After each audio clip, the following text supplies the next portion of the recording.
to you, Morgan. I reckon Yes. 5 minutes. I'm available. Thank you very much, Mr. Chairman. I do appreciate it.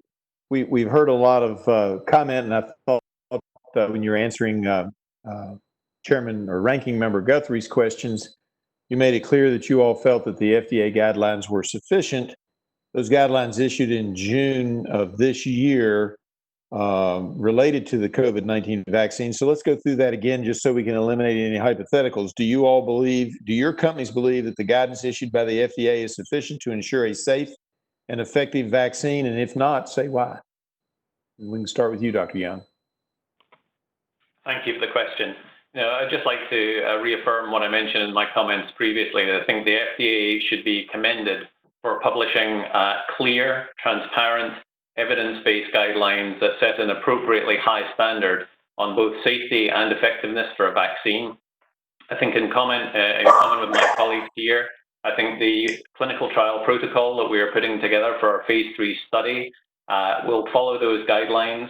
And were a vaccine to demonstrate low effectiveness, then frankly, it would fail the study. So we have great confidence that actually in following the FDA's guidelines, the American public and Congress, in fact, should be confident that any vaccine that is approved should meet those standards for safety and effectiveness. All right. Anyone else want to weigh in on that? I know that you've already answered the question, sort of, but I wanted to clear up any confusion.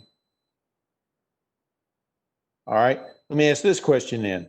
What is FDA requiring of your companies to ensure that corners are not being cut during the development process? Are there details that you can give us that might quell concerns that this process is happening too quickly? And we can start with whoever wishes to start. Dr. Gerberding? Thank you. I think the way to think about this really is to understand that the FDA is not loosening any standards. So business as usual, whatever portfolios or dossiers that we bring to the FDA have to meet these rigorous standards. And let me just say that when we were prosecuting our Ebola vaccine portfolio, it took 5 years from the time that we did the phase 3 study until the FDA finally approved our vaccine at the end of 2019, in part because they maintained a very rigorous standard of safety in the context even of that dreadful outbreak.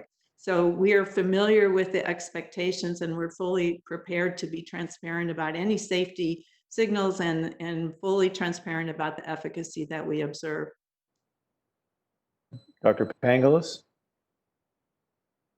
I think the guidelines that the FDA have issued are absolutely to their normal standards, and I think that if we are able to meet them, we will have a safe and efficacious vaccine.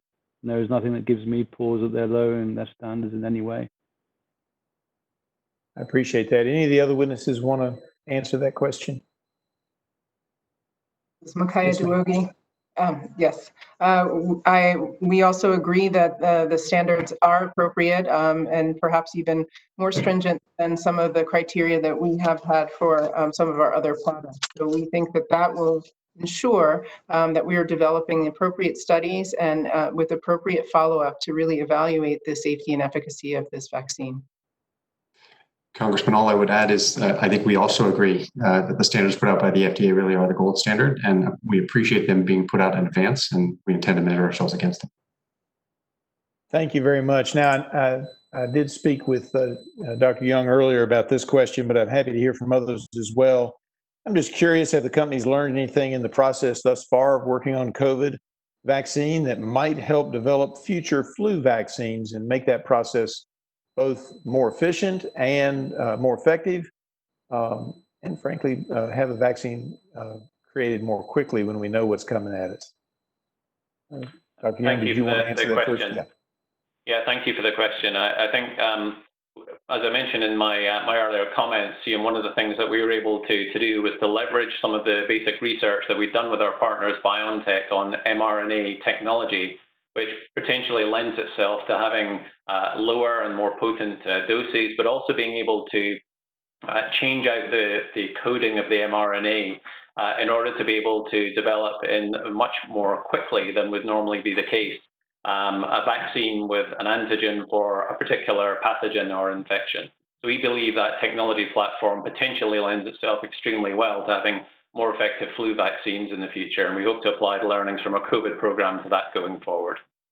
Now, I don't have enough time to get everybody in, but real quickly, can you tell the folks back home who are watching this or later tonight on C-SPAN what mRNA is?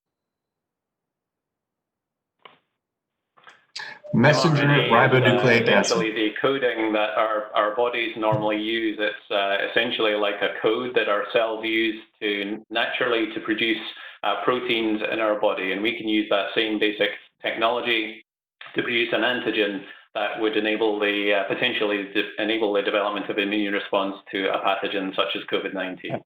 Thank you. My time is up, and thank you, Mr. Chairman. I yield back. Thank you, Mr. Griffith. Next.